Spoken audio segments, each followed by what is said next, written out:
When it comes to 35mm SLRs, I have a bit of a soft spot for the Minolta line.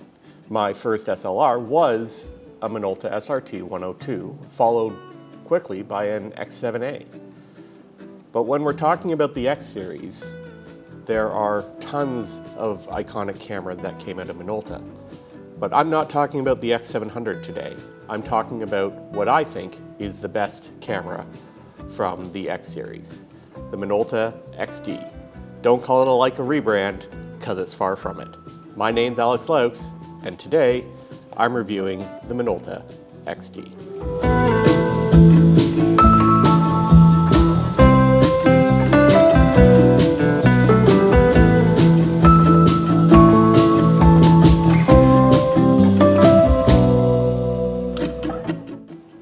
Hey there, welcome back to the channel. Minolta's first SLR came out in 1958, the SR2, which not only introduced the world to Minolta's 35mm SLRs, but also to their bayonet SR mount. The SR2 would change and improve throughout its production life, ending with 1962's SR7, which saw production until 1966. But the SR series lacked something. It lacked a meter. Sure, you could get an external meter for the SR7, but it lacked TTL metering, which was just starting to come into its own. That changed in 1966 with the release of the SRT line. This not only added TTL metering, but it also added a second photocell reader on the outside of the camera. This system, or the contrast light compensation, was Minolta's ace in the hole, an early form of matrix metering. The SRT line is a bit of a rabbit hole with tons of different models, some parallel models, some models that were marketed under different names depending on it. So I'm not really going into that. But the SRT line proved quite popular that it was produced until the 1980s. Starting in the late 60s, Minolta started on their next line of cameras, and that would be Starting in the late 1960s, Minolta would start developing their next line of cameras, the X-Series, starting with the X1. The X1 was a rapid departure from the mechanical beast that Minolta had produced so far. The X1 would be a sleek system camera, a popular form at this point thanks to the Nikon F, and allow for aperture priority metering.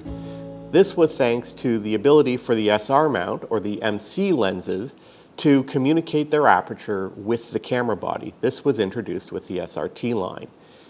With the proper prism, you could get semi-automatic exposure. Fantastic. But you could also mount an auto winder or a motor drive, which made the camera much more appealing to the professional markets. This new camera would be called the X1, but it wouldn't get released until the middle of the 1970s. In 1972, we know that Minolta entered a technology sharing agreement with Ernst Lights, and that's where the story of the XD really begins. The first camera out of the Minolta Lights agreement would, of course, be a rangefinder. You're working with Leica, you sometimes have to play by Leica's rules. The Minolta CL used the Leica M mount, but Minolta wanted to really start banking on their X-Series. So taking the X1 chassis, building in the semi-automatic aperture priority auto exposure, they released in 1974 the Minolta XE. This is an XE7, it's the North American version. This is a fantastic camera, but it only had aperture priority metering. It's a bit heavy, a bit big, and a bit bulky. And the reason I mentioned that is because in 1972, the Olympus OM series changed the way and the value of a compact 35mm SLR. So, with the XE a success, along with the Leica R3, the cousin to the XE, they started working on their next big thing. When production of the XE ended in 1977, Minolta and Leica had something better already waiting in the wings, and that would be the XD, or its Leica cousin, the R4.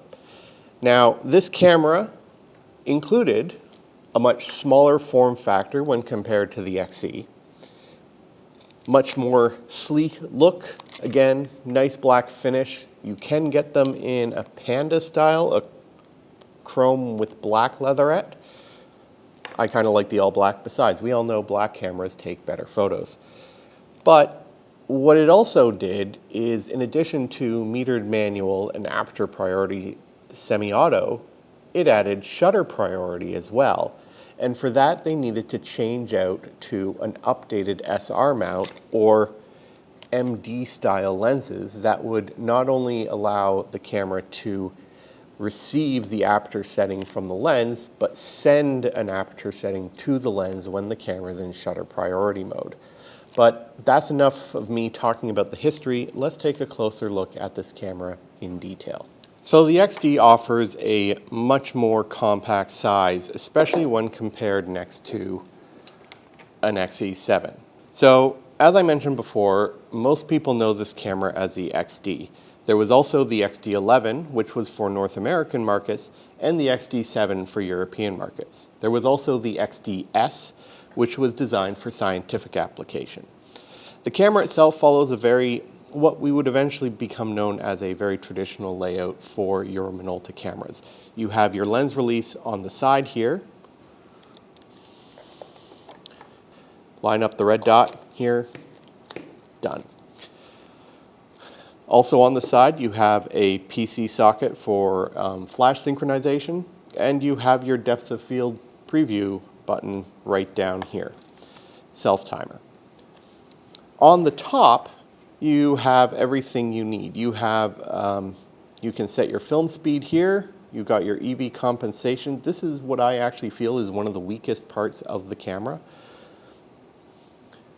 because this switch is very easy to move, and I know with my first roll through it, I was accidentally adjusting this up and down and then taking a shot. You have your film speed selector here, standard hot shoe with an extra terminal, and then right here you have your modes. You have metered manual, aperture priority, and shutter priority. Your shutter speed dial with the shutter release right here in the middle, and you still had the cable release socket right in the middle here. This would eventually change and be moved actually to the lens mount itself. What I really like about the shutter speed dial is that it kind of pokes out from the edge. So even when you're here, you can easily use your thumb to turn it, and you can see the adjustments in the viewfinder itself. On the back, it's a simply pull up and release, and you have your film canister here. Very easy to load your film. You really want to get that done quickly because it's only a few strokes of the film advance knob before it hits number 1.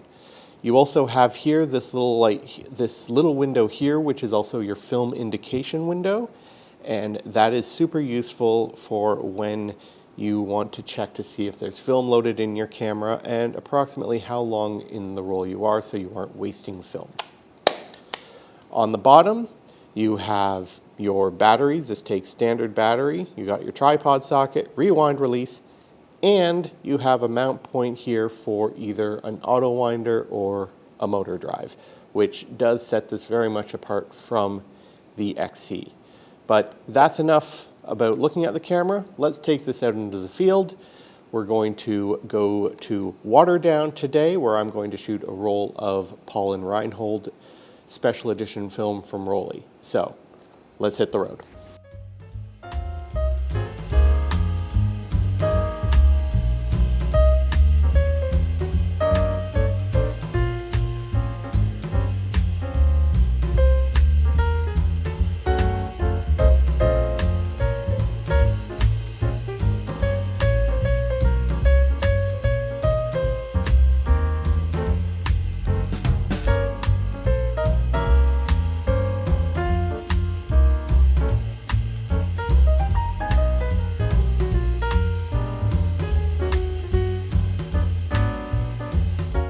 All right, so we made it to Waterdown.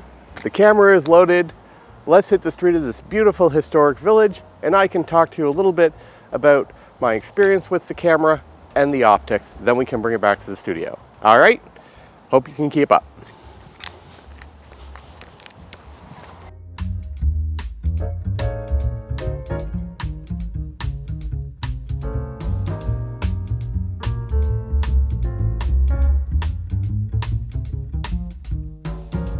The XD11 is a beautiful camera to use. Small, but functional.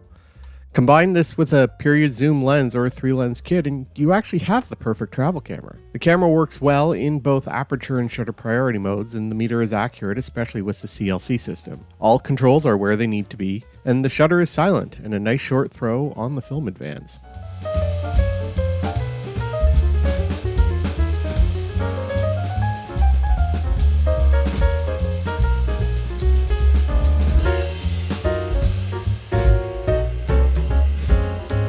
One of the nice things about the XD11 is how much information is available in the viewfinder. One of the things that I really liked and really glad that Minolta carried forward from the XE and forward into future X model cameras is the red LED indicators beside either the shutter speed or the aperture. And that really does depend on what mode you're in. In shutter priority, you can set the shutter and the camera will then use that scale to display which aperture is going to set. And similarly, when it's in aperture priority mode, there's a physical window to show you what aperture you're set on, and it will show you the shutter speed. It's all on the same scale, the numbers just change. But you know what? It's probably a lot easier if I actually show you what it looks like. So here's the camera, and we're gonna take a picture of this beautiful Italianate villa right behind me. All right, here you go. The viewfinder is clean and bright, with the shutter speed scale laid out on the right side of the camera. Down at the bottom center, you have your aperture, and that takes a reading directly off of the lens itself. In shutter priority mode, as you can see, the shutter speeds have been replaced by aperture, and you have a second window that will display your set shutter speed.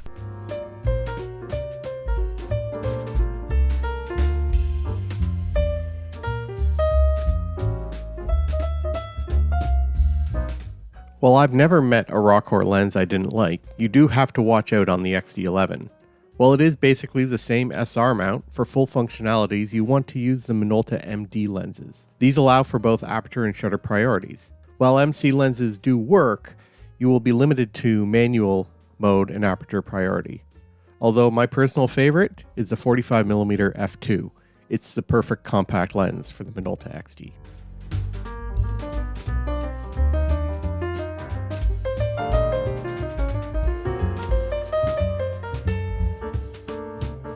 Like buying any used camera, you do have to pay very close attention to where you're buying it from and whom you're buying it from.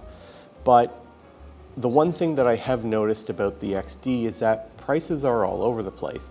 So you really do have to look at those prices, and sometimes a camera that seems like a good deal isn't really.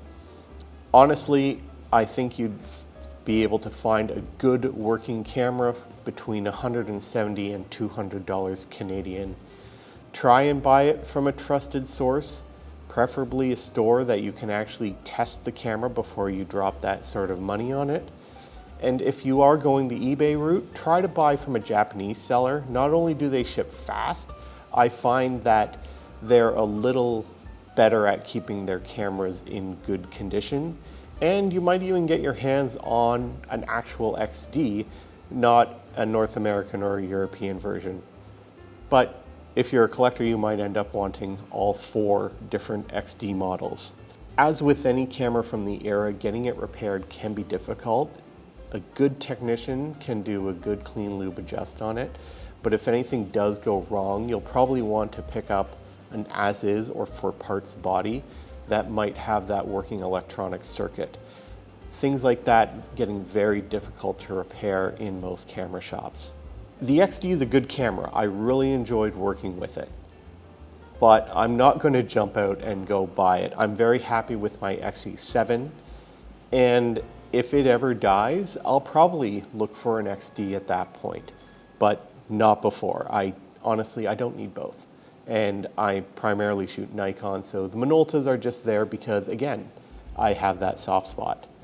A big thanks to my good friend and fellow film photographer Bill Smith for loaning me out one of his XDs, the XD11, along with the brilliant Rokkor MD 50mm f1.7. Let me know in the comments, what are your experiences with Minolta cameras? Do you prefer the older SRTs or the even more vintage SR line? Or are you more a plastic fantastic X700 sort of shooter? Let me know. If you're new to the channel, please hit subscribe, the bell notification icon. And as always, get out there, stay safe, shoot some cool film photos.